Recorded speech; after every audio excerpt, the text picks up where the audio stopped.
Hello and welcome back to Dronacharya IS YouTube channel. I'm Dr. Daman Benipal presenting you all daily current affairs covering 26th March 2022. इस video lecture में हम आज के the Hindi newspaper में आए हुए वो सभी इम्पॉर्टेंट न्यूज़ आर्टिकल्स कवर करेंगे जो कि हमारी UPSC preparation point of view से इम्पॉर्टेंट हैं. So let's begin with it. तो चलिए शुरुआत करते हैं. आज का हमारा पहला news article India China relations के बारे में है. नाउ जब भी हम इंडिया चाइना की बात करें तो LAC का issue, line of actual control, ये एक बोन ऑफ कंटेंशन बना रहता है. इसे लेकर इंडिया के एक्सटर्नल अफेयर्स मिनिस्टर और चाइनीज़ फॉरेन मिनिस्टर में रिसेंटली कुछ टॉक्स हुई एंड जिसके बाद एक जॉइंट स्टेटमेंट रिलीज़ किया गया, and which basically suggested that there can be no normality in India and China's relationship until and unless the troops which are present along the LAC, line of actual control, they are withdrawn. So अगर हम recent background देखें India China relations का तो April 2020 से लेकर ही देर are so many frictions and tensions between India and China. Specially जो चाइना ने LAC के अलॉन्ग जो डिप्लॉयमेंट्स की हैं इसकी वजह से नॉर्मल रिलेशनशिप जो दोनों नेबरिंग कंट्रीज़ के बीच में है, इंडिया और चाइना के बीच में, इसमें काफ़ी टेंशंस आई हैं. स्पेशली अगर हम LAC का इशू ईस्टर्न लद्दाख में देखें तो वहाँ पे चाइनीज़ और इंडियन सोल्जर्स को मिला के देर आर अराउंड 100,000 सोल्जर्स जो कि वहाँ पे डिप्लॉय किए गए हैं. So therefore the relationship between India and China they are not normal right now with such a number of troops which are deployed over LAC. आप इस डायग्राम में भी देख सकते हैं कि अगर ये हमारा ईस्टर्न लद्दाख एरिया है तो वो कौन कौन से मेजर पॉइंट्स रहे हैं जहाँ पे कॉन्फ्लिक्ट रहा है. ये सभी रीजन्स न्यूज़ में रहे हैं, चाहे वो पैंगोंग सो लेक हो, पैंगोंग सो लेक का सदर्न बैंक हो, हॉट स्प्रिंग्स हो, गलवान वैली हो, दिप्सांग प्लेन्स हो, सो पूरा ऊपर बिल्कुल नॉर्थ में काराकोरम पास हो. So along this entire eastern Ladakh जो LAC है यहाँ पे सिंस अप्रैल 2020 से लेकर अब तक डिफरेंट टाइम्स पे कुछ एरियाज ऐसे रहे हैं जो कि हाईलाइटेड रहे हैं because of the tensions between India and China over those regions. Now सबसे पहले समझते हैं what is line of actual control. आप इस फिगर में देख सकते हैं जो रेड डॉटेड लाइन यहाँ पे बनी है, this is line of actual control. ये बेसिकली एक डिमार्केशन लाइन है जो कि इंडिया की टेरिटरी और चाइनीज़ टेरिटरी इनको सेपरेट करती है. अब यहाँ पे आप कंफ्यूज नहीं होंगे. LAC, line of actual control, is between India and China, whereas अगर हम LOC की बात करें, line of control, it is between India and Pakistan. And LAC and LOC ये दोनों डिफरेंट हैं. अगर हम लाइन ऑफ कंट्रोल की बात करें जो कि इंडिया और पाकिस्तान के बीच में लाई करती है तो it basically emerged from 1948 cease fire line. यहाँ पे 1948 में जो सीज फायर हुआ उसके बाद यूनाइटेड नेशंस ने नेगोशिएट करके लाइन ऑफ कंट्रोल का जो कॉन्सेप्ट है, जो डिमार्केशन लाइन है, इसे इमर्ज करवाया. 1972 में इस लाइन ऑफ डिमार्केशन को, इस सीज फायर लाइन को, 1948 में इसको सीज फायर लाइन कहा जा रहा था एंड 1972 में इसे डेजिग्नेट किया गया as line of control. Basically Shimla agreement हुआ बिटवीन इंडिया एंड पाकिस्तान, जिसके बाद जो लाइन ऑफ कंट्रोल है 1972 में इसे डेजिग्नेट किया गया. इसे मैप में डिलिनिएट किया गया. दोनों ही कंट्रीज़ के जो director general of military operations हैं उनकी निगरानी में जो मैप है वो साइन किए गए. इस लाइन को मार्क किया गया, डिलिनिएट किया गया. एंड इस लाइन ऑफ कंट्रोल LOC की अगर हम बात करें तो इसकी इंटरनेशनल सैंक्टिटी भी है. It is basically an international agreement which has happen between India and Pakistan which demarcates the territory of India and Pakistan respectively. ये है LOC जो कि इंडिया और पाकिस्तान के बीच में है. लेकिन ये डिफरेंट है. जब हम चाइना की बात करते हैं तो चाइना के साथ आती है line of actual control LAC. So let's understand what is LAC. So LAC कोई लीगल एग्रीमेंट नहीं है, ये सिर्फ और सिर्फ कॉन्सेप्ट है और दोनों ही कंट्रीज़ इससे एग्री नहीं करते हैं. इसे ना ही दोनों कंट्रीज़ की आर्मीज़ के डायरेक्टरेट जनरल्स ने मैप के ऊपर डिलीनेट किया है, ऐसा कुछ भी नहीं है. It is a concept. ना इसे लेकर काफ़ी ज़्यादा हमारे पास डिसएग्रीमेंट्स हैं. इंडिया के अकॉर्डिंगली जो LAC है it is 3488 kilometres long, whereas China considered कि सिर्फ और सिर्फ 2000 किलोमीटर्स के आसपास है. तो क्योंकि ये एक कॉन्सेप्ट है, चाइना अलग लाइन को मानता है. There are certain areas China claim करता है कि ये हमारा पार्ट है. Similarly India claims as well. So LOC एक लीगल एग्रीमेंट है, लेकिन LAC एक कॉन्सेप्ट है without any legal agreement. And therefore, you can see even in this diagram, there are so many regions in LAC which flare up. कितने ज़्यादा disputed और sensitive areas हैं LAC के along जो कि अनरिजॉल्व्ड हैं. चाहे वो ईस्टर्न लद्दाख वाला एरिया हो, चाहे वो हमारे पास नॉर्थ ईस्टर्न रीजन हो, ईस्टर्न लद्दाख एरिया हो, या फिर हमारा जो अरुणाचल प्रदेश वाला एरिया है, ईस्ट नॉर्थ ईस्ट वाला जो एरिया है, वहाँ पे भी LAC के ऊपर काफ़ी ज़्यादा फ्लेयर पॉइंट्स रहे हैं. Now prelims point of view से जो ईस्टर्न लद्दाख में जो रीजन्स रहे हैं जो कि इंडिया और चाइना में टेंशन्स का पार्ट रहे हैं, वो सभी इम्पॉर्टेंट हैं. Like Pangong Tso lake, it is very important. यहाँ पे आप पैंगोंग सो लेक की लोकेशन भी देख सकते हैं. नाउ ये लद्दाख, यूटी ऑफ लद्दाख में प्रेजेंट है. याद रखेंगे Pangong Tso lake is world's highest salt water lake. Highest salt water lake world की कौन सी है? Then the answer is Pangong Tso. Now Pangong Tso 160 kilometre के आसपास एक्सटेंड करती है एंड इसका 1/3 हिस्सा इंडिया में लाई करता है और अदर जो 2/3 है it lies with China. Similarly इसके नॉर्थ में अगर आप देखें तो you can see Galwan valley. Now जब भी हम वैली की बात करते हैं तो इट्स अ डिप्रेशन, एक ऐसा लैंड जो कि दो स्टीप माउंटेन्स के बीच में लाई करता है, that is called as valley. And यहाँ पे भी स्टीप माउंटेन्स हैं और इनके बीच में से गुजरती है Galwan river and therefore this valley is called as Galwan valley. Galwan जो रिवर है ये चाइना का जो अक्साई चिन वाला एरिया है LAC की दूसरी साइड, चाइना वाली साइड से ओरिजिनेट करती है. लद्दाख के बिल्कुल ईस्टवर्ड्स मूव करते हुए ये अल्टीमेटली जाकर श्योक रिवर में जाकर मर्ज करती है. ये आपको पता होना चाहिए कि Galwan river ultimately Shyok river से जाकर मीट करती है, जो कि जो इंडियन साइड है LAC की वहाँ पे प्रेजेंट है. आज ही अपने एटलस के अंदर आप ईस्टर्न लद्दाख वाला रीजन ओपन करेंगे एंड वहाँ पे आप श्योक रिवर को मार्क कर पाएंगे. नाउ गलवान वैली की अगर हम बात करें तो ये स्ट्रेटिजिकली बहुत इंपॉर्टेंट है, स्पेशली इसकी लोकेशन अगर देखा जाए तो it is situated exactly between Ladakh in the west and Aksai Chin in the east. Ladakh being part of India and Aksai Chin being part of China, तो दोनों के बीच में लाई करता है गलवान वैली. इसके अलावा Chang Chenmo river is also important. Galwan river, Shyok river and then is your Chang Chenmo river. Now ये Shyok river की ही ट्रिब्यूटरी है जिस तरह गलवान रिवर है. एंड जब आप ज्योग्राफी पढ़ते हैं तो आप रिवर सिस्टम्स के बारे में जानते हैं and then you read about Indus River system and then you understand that Shyok River is a tributary of Indus River, therefore it is part of Indus River system. So similarly Galwan River is also meeting Shyok, it means that Galwan is also tributary of Shyok River, and similarly Chang Chenmo River is again tributary of Shyok and therefore ये सब Indus River system का part है.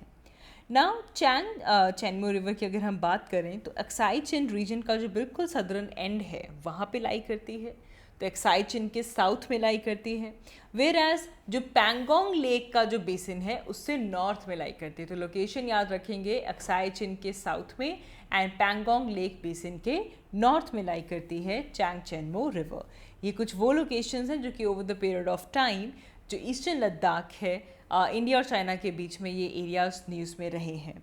Then we also have Konka pass. Now Konka pass एक low mountain pass है basically ये जो पास है इसके थ्रू जो चैंग चेनमो वैली है जहाँ से चैंग चेनमो रिवर पास करती है, आप वहाँ तक पहुँच सकते हैं। और ये भी लद्दाख में एक डिस्प्यूटेड रीजन है between India and China. And बिल्कुल नॉर्थ में you can see Karakoram range. Karakoram range को कृष्णागिरी भी कहा जाता है। ये बिल्कुल जो हमारे ट्रांस हिमालयन जो रेंज है बिल्कुल नॉर्थ में, ट्रांस हिमालयाज आप ज्योग्राफी में पढ़ते हैं, trans Himalayas, greater Himalayas, lesser Himalayas, outer Himalayas, you read about it. तो बिल्कुल नॉर्थ में प्रेजेंट है हमारे पास trans Himalayas. And trans Himalayas के बिल्कुल नॉर्थ वेस्टर्न जो रेंज है that is called as Karakoram range. ये काराकोरम रेंज इंडिया पाकिस्तान अफ़गानिस्तान के साथ बॉर्डर बनाती है और इंडिया का चाइना के साथ फ्रंटियर भी काराकोरम रेंज बनाती है। इसमें काफ़ी इंपॉर्टेंट पीक्स प्रेजेंट हैं। We have K2 over here जिसे गॉडविन ऑस्टिन कहा जाता है, which is the second highest peak of the world and highest peak of India. याद रखेंगे इंडिया की ये हाईएस्ट पीक है। नाउ अगर हम बात करें कि वर्ल्ड की हाईएस्ट पीक कौन सी है, then the answer is mount Everest and mount Everest is in Nepal. World की सेकेंड हाईएस्ट पीक है K2, लेकिन इंडिया की हाईएस्ट पीक कौन सी होगी, अगैन K2। तो ये चीज़ याद रखेंगे। जो लद्दाख प्लेट्यू है ये बिल्कुल काराकोरम रेंज के नॉर्थ ईस्ट में लाई करता है। तो इस एरिया की जो कुछ इंपॉर्टेंट प्लेसेस हैं जो कि न्यूज़ में रही हैं उनके बारे में आपको पता होना चाहिए। आगे बढ़ते हैं। हमारा next news article UPSC union public service commission से रिलेटेड है। इसे लेकर सुप्रीम कोर्ट ने एक ऑर्डर दिया है जिसमें वो सभी कैंडिडेट्स जो कि डिसेबल्ड कैंडिडेट्स जिन्होंने सिविल सर्विसेज का जो मेंस एग्जामिनेशन है वो क्लियर कर दिया है, they can now apply for, they are now eligible for applying for IPS, Indian Police Services, IRPFS, Indian Railways Protection Force Service, and then DANIPS, which is Delhi, Daman and Diu, Dadra Nagar and Haveli, Andaman and Nicobar Islands, and Lakshadweep Police Services. Now, काफ़ी important है। इससे पहले जो disabled candidates थे वो IPS, IR, PFS and then DANIPS इनको लेकर apply नहीं कर सकते थे, लेकिन they were not eligible, but now supreme court has allowed. So ये जो order apex court supreme court ने दिए हैं जिससे डिसेबल्ड कैंडिडेट्स भी एलिजिबल हो चुके हैं for applying for these 3 services, this comes after a petition which was filed by an NGO, national platform for rights of disabled. इस NGO ने पिटिशन फाइल किया जिसके अंदर बेसिकली जो गवर्नमेंट की नोटिफिकेशन थी जिसके अंदर डिसेबल्ड कैंडिडेट्स को एक्सक्लूड किया गया फ्रॉम दीज 3 सर्विसेज, इसे चैलेंज किया गया। एंड जिसके बाद सुप्रीम कोर्ट ने अब जो डिसेबल्ड कैंडिडेट्स हैं उनकी एलिजिबिलिटी इन तीनों सर्विसेज के अंदर अप्रूव कर दी है।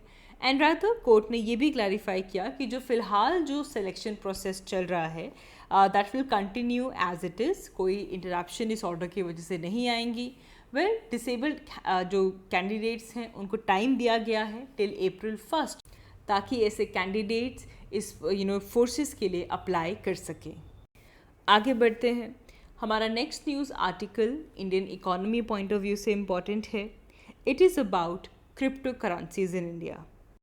So again, cryptocurrencies are in news as Lok Sabha has approved the Finance Bill 2022. Now इस अप्रूवल से जो बजटरी प्रोसेस है जो हमारा नेक्स्ट फाइनेंशियल ईयर के लिए जो बजटरी प्रोसेस है वो यहाँ पे कंप्लीट होता है।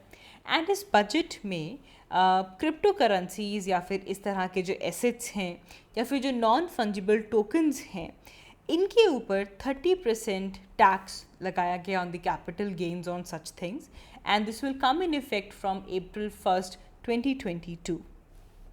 So therefore the entire issue of cryptocurrency again becomes important. सबसे पहले समझते हैं what is cryptocurrency। तो ये बेसिकली एक डिजिटल करेंसी है and this can be used in the place of convectional money.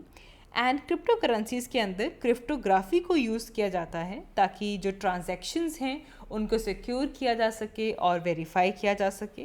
and it also controls the supply of cryptocurrency as well. Now it is supported by decentralized peer-to-peer network जिसे blockchain कहा जाता है, and the first cryptocurrency जो हमारे पास है that is Bitcoin, जिसे 2009 में Satoshi Nakamoto ने लॉन्च किया था. नाउ यहाँ से कुछ जो की चेंजेस हुए हैं उनको समझते हैं, जो की अमेंडमेंट्स हुई हैं उन्हें देखते हैं. तो जो हमारा यूनियन बजट रहा है ऑफ 2022 एंड 23, इसमें पहली बार क्रिप्टो करेंसी या फिर जो क्रिप्टो एसेट्स हैं इन्हें डिफ़ाइन किया गया, एंड कुछ लिस्ट ऑफ प्रपोजल्स जो थे उन्हें सेट आउट किया गया कि किस तरह से ये जो न्यू एसेट क्लास है इसके ऊपर टैक्सेशन अप्लाई किया जाएगा. एंड इस टैक्स प्रपोजल में जितने भी इमर्जिंग डिजिटल एसेट्स हैं, चाहे वो नॉन फंजिबल टोकन्स क्यों ना हो, जितने भी एसेट्स इवन जो मेटावर्स में आते हैं, डिजिटल करेंसीज है, टोकन्स हैं, उन सब के ऊपर जो टैक्स प्रपोजल है वो लगेगा. इन सब को कवर किया गया है. नाउ बजट के अंदर ये भी स्टेट किया गया कि 1% TDS will be applied on the payments which are made on the transfer of such digital assets. TDS which is tax deducted at source. तो डिजिटल एसेट्स के बीच में जो पेमेंट्स होंगी, जो ट्रांसफर्स होंगी, उसके ऊपर 1% TDS लगाया जाएगा. इसके बाद एक और बड़ा पॉइंट आता है which talks about the laws from the transfer of virtual digital assets. So it will not be allowed to set off against the income which has arised from the transfer of another virtual digital assets in the proposed amendment. तो जो proposed amendments आई हैं इसके अंदर जो transfer अगर किया जाता है to another virtual digital assets, वहाँ से जो income आती है it is not allowed to set off against it.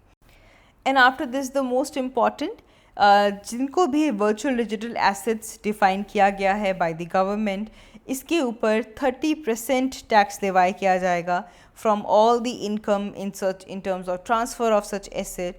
And इसे लेकर जो फाइनेंस बिल 2022 है इसके अंदर सेक्शन 115 BBH इंट्रोड्यूस किया गया, basically to inter alia the tax transfer of these virtual digital assets.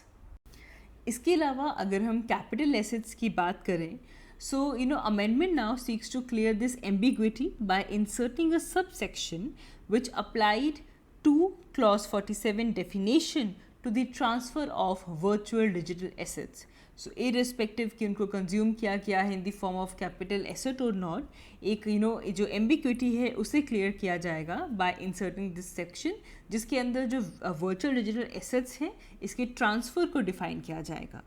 Now इसके अलावा जो infrastructure cost है which basically comes with the mining of such virtual digital assets, जिसके अंदर cryptocurrencies आ जाती हैं. Now this will not be allowed as deduction by the taxman. After this अगर हम penalty की बात करें, so there is deduction of surcharges and cess which has been claimed and allowed to the taxpayer, which will be deemed to be underreported income and will attract a 50% penalty. Now अब वो voluntarily declare कर सकते हैं इस तरह की classification को, and they can avoid the penalty. इसके अलावा हमारा जो इनकम टैक्स एक्ट है इसमें रेट्रोस्पेक्टिव अमेंडमेंट भी की जाएगी फ्रॉम 2005 to 6, जिसके अंदर जो फ़िलहाल हमारा जो फाइनेंस बिल है 2022, it has proposed a retrospective disallowance of deduction for surcharge और सेस अंडर सेक्शन 40, एंड इसे भी 2005 एंड 6 से विद इफेक्ट किया जाएगा. नाउ इसे लेकर कुछ कोर्ट रूलिंग्स भी आई हैं which has given benefit to the tax payers in terms of claiming cess as expenditure and not tax. जो टैक्स डिपार्टमेंट है दे हैव सेड कि जो रेट्रोस्पेक्टिव अमेंडमेंट है it is basically being done to correct the anomaly. Now इन amendments को लेकर there are many issues जो कि हाईलाइट होते हैं यहाँ पे.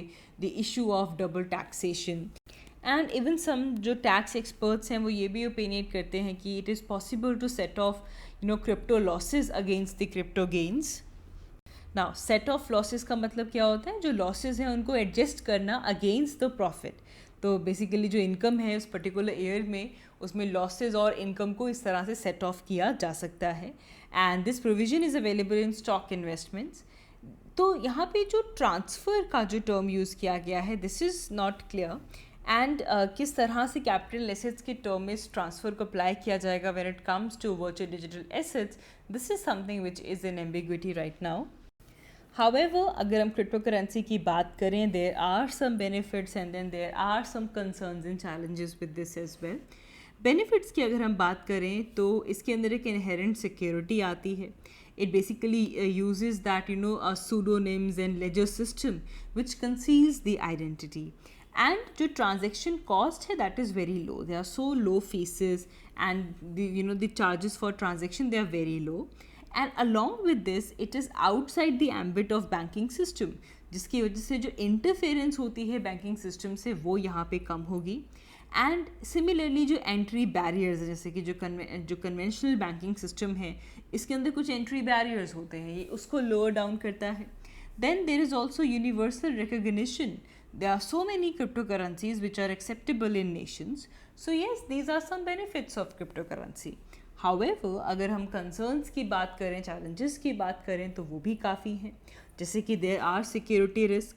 जो वॉलेट्स हैं इनके ऊपर साइबर अटैक हो सकता है. जो एक्सचेंज मैकेनिज्म है इसको लेकर सिक्योरिटी रिस्क है. क्रिप्टो जैकिंग जैसी टर्म्स आ चुकी हैं. Now this can be used to shield the crime. It can be used for illicit trading, criminal activities, organize crimes. तो क्राइम्स को शील्ड करने के लिए भी क्रिप्टो करेंसीज यूज़ की जा सकती हैं. And then again it is a threat to Indian rupee. Now जो लार्ज इन्वेस्टर्स हैं अब वो डिजिटल कॉइन्स में इन्वेस्ट करेंगे rather than the rupee based provident funds. तो इससे क्या होगा कि जो इंडियन रुपी की जो डिमांड है वो डिक्रीज़ कर जाएगी. And then there is again lack of liquidity. यहाँ पे जो हमारा जो ट्रेडिशनल बैंकिंग सिस्टम है आप उसमें आकर क्रिप्टो करेंसी को लिक्विडेट नहीं कर सकते. There is lower acceptability as well. And price volatility बहुत ज़्यादा है. It is prone to price fluctuation and the waste of computing power. And therefore price जो वॉलेटिलिटी है that is very high. And then there is again lack of consumer protection as well, क्योंकि किसी भी तरह का dispute settlement mechanism नहीं है. जैसे सेबी है हमारे पास, securities of exchange board of India, इस तरह का कोई भी सेटलमेंट बॉडी या फिर कंट्रोलर बॉडी इसके ऊपर नहीं है. So there is lack of consumer protection here as well. आगे बढ़ते हैं. हमारा next article GS paper 3 point of view से इम्पॉर्टेंट है. It relates to the challenges to our internal security and border management. So recently, President of India has presented the prestigious President's Color to INS Valsura. INS Valsura को जो President's Color है ये दिया गया है. ना सबसे पहले समझते हैं कि President's Color क्या है. ये एक prestigious है. It is only bestowed upon a military unit in recognition of exceptional service which has been rendered to the nation both in peace and in war. तो इस तरह की मिलिट्री यूनिट को रिकग्नाइज करने के लिए जो प्रेसिडेंट्स कलर हैं वो बिस्टो किए जाते हैं. Indian navy was the first Indian armed forces to be awarded by president colour. Doctor Rajendra Prasad 27 मई 1951 पहली बार किसी इंडियन आर्म्ड फोर्सेस को प्रेसिडेंट्स कलर जो अवार्ड किया गया था that was given to Indian navy. INS Valsura की अगर हम बात करें तो 1942 में इसे कमीशन किया गया था as the torpedo training school of the royal Indian navy. And after India became republic इस यूनिट का जो नेम है उसे रीनेम किया गया एज INS वल्सूरा 1 जुलाई 1950. तो इससे पहले जो torpedo training school of royal Indian navy था इसे चेंज करके इसको रीनेम किया गया एज INS वल्सूरा. एंड इस INS वल्सूरा के ऊपर प्रेसिडेंट्स कलर का जो प्रेस्टिजियस अवार्ड है इसे बिस्टो किया गया है. आगे बढ़ते हैं. Next news article GS paper 2 government policies and intervention point of view से इम्पॉर्टेंट है. इट इज़ रिगार्डिंग प्रोजेक्ट उड़ान. प्रोजेक्ट उड़ान एक ऐसा प्रोजेक्ट है जिसके अंदर जो रूरल गर्ल्स हैं उनको स्कॉलरशिप स्कीम्स के साथ जोड़ा जाता है which basically provide them to continue their access to the schooling. School ना छूटे, कंटिन्यूड एक्सेस रहे स्कूलिंग के लिए, उसे लेकर जो स्कॉलरशिप स्कीम्स हैं उनको रूरल गर्ल्स तक पहुंचाना, this is called as project Udaan. इस प्रोजेक्ट उड़ान को CBSE central board of secondary education under the guidance of ministry of human resource development इसके अंदर लॉन्च किया गया। जैसे कि हमने कहा, इसका एड्रेस यही है कि जो प्रेस्टिजियस इंजीनियरिंग इंस्टीट्यूशंस हैं, इसके अंदर जो गर्ल्स की जो एनरोलमेंट रेशियो है जो कि काफ़ी लो रहती है, इस इशू को एड्रेस करना। एंड जो टीचिंग गैप आ चुका है between school education and engineering entrance examination, इसको भी कम करना। एंड इस एफर्ट्स के थ्रू जो टीचिंग या फिर जो लर्निंग्स जो साइंस और मैथमेटिक्स की हैं, स्कूल लेवल पे उसको एनरिच किया जाएगा।